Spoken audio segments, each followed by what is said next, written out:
2021 மே மாதத்தில் தமிழ்நாட்டில் தேர்தல் நடந்து திரு மு.க. ஸ்டாலின் அவர்கள் தலைமையிலே ஆட்சி அமைந்தது. ஆட்சி அமைந்த பிறகு ஒரு மாதம் கழித்து நானும் நாடாளுமன்ற உறுப்பினர் கார்த்தி அவர்களும் அவரை தலைமை செயலகத்திலே சந்தித்தோம். 2 கடிதங்கள் கொடுத்தேன்.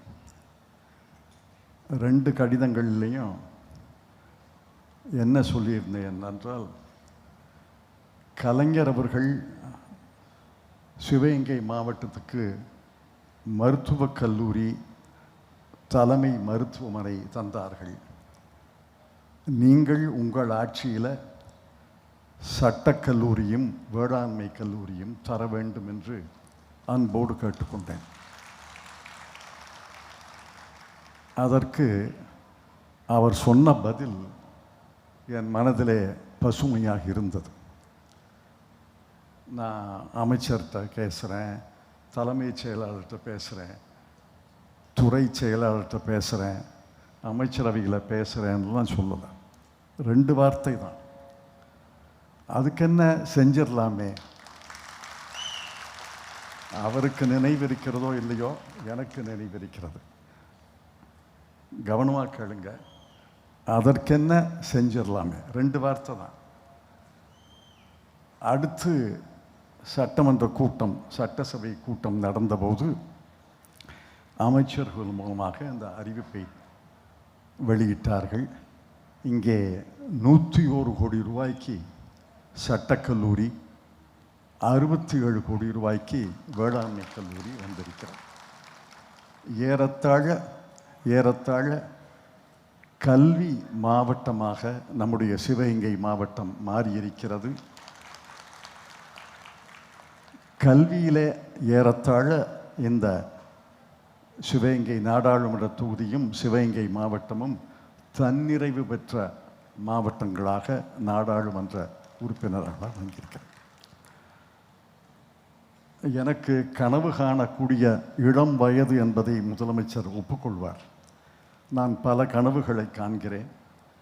இப்போ சொல்ல போகிறதில்ல, 3 மாதம் கழித்து வாய்ப்பு வரும்போது உங்களுக்கு வந்து சொல்வேன்.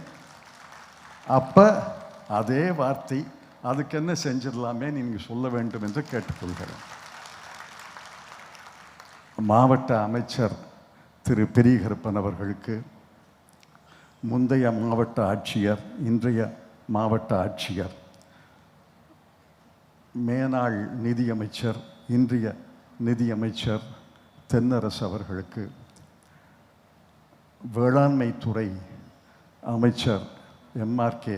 பன்னீர்செல்வம் அவர்களுக்கு, சட்டத்துறையினுடைய முன்னாள் அமைச்சர் ரகுபதி அவர்களுக்கு, இன்றைய அமைச்சர் துரைமுருகன் அவர்களுக்கு, இங்கே கோவையிலே உள்ள தமிழ்நாடு வேளாண்மை பல்கலைக்கழகம், சென்னையிலே உள்ள சட்டத்துறை இயக்குனர், எல்லாரையும் பேரையும் சொன்னால் நீள வரிசையாயிடும்.